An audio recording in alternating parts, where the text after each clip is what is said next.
Bonjour à tous et bienvenue à ce nouvel épisode d'Horreur Critique. C'est avec joie aujourd'hui que je continue une saga de merde. Et oui, je critique le 4e film de la saga Paranormal Activity.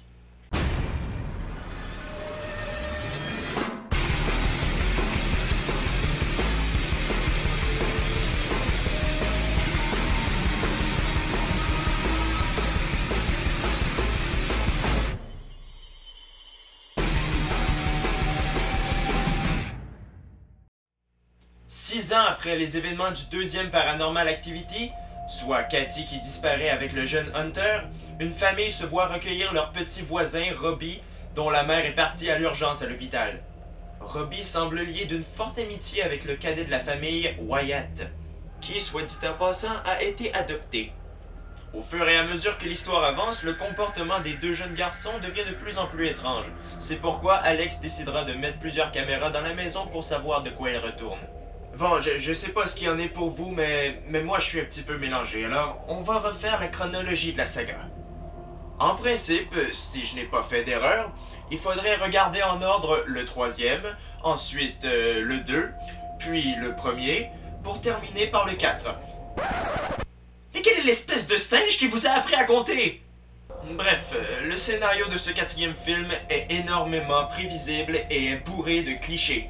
Mais bon, j'ai bien apprécié un truc, c'est qu'il y a nettement moins de longueur que dans les 3 autres. Je dis pas qu'il y en a pas. Je dis seulement qu'elles sont moins présentes. Et ça, c'est bien. Sinon, niveau originalité, ben ça y est pas du tout. On reprend sensiblement les mêmes thèmes utilisés dans les autres Paranormal Activity. Ça, mêlé au fait que l'histoire soit assez prévisible, ben ça gâche toute l'intrigue. Quant aux personnages, il y en a un qui, je crois, mérite d'être cité pour sa crétinerie.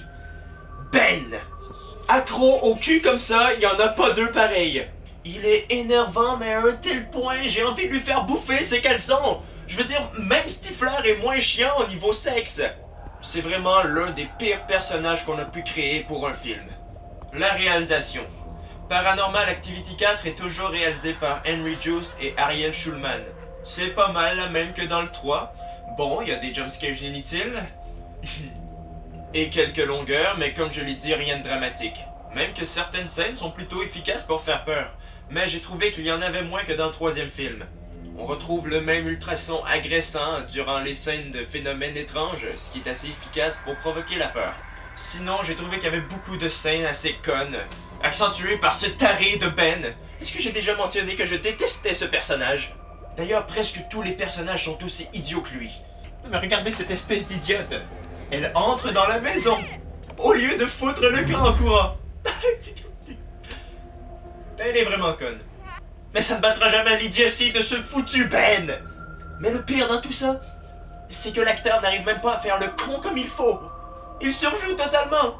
C'est triste à voir. C'est malheureusement le cas également pour Catherine Newton, dans le rôle d'Alex. Ses réactions sont trop exagérées qu'on a de la misère à croire à son jeu. Sinon, on peut noter le retour de Callie Featherston dans le rôle de Cathy.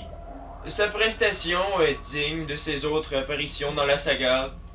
Son jeu est à la limite de la crédibilité. Quant aux effets spéciaux, y a rien de nouveau.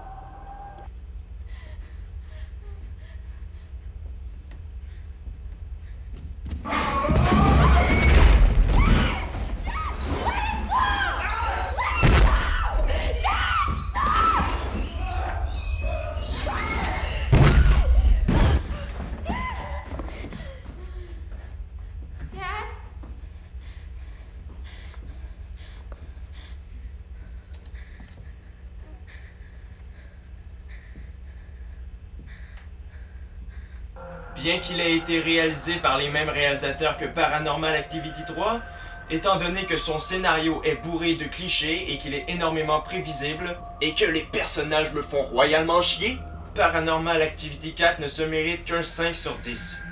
Les acteurs sont vraiment pourris, il y a des jumpscares inutiles qui m'énervent. Bref, je n'ai pas vraiment eu de plaisir à regarder ce film. Donc c'est terminé pour la critique de Paranormal Activity 4, j'espère qu'elle vous a plu. N'hésitez pas à laisser des commentaires et à vous abonner à ma chaîne. Salut!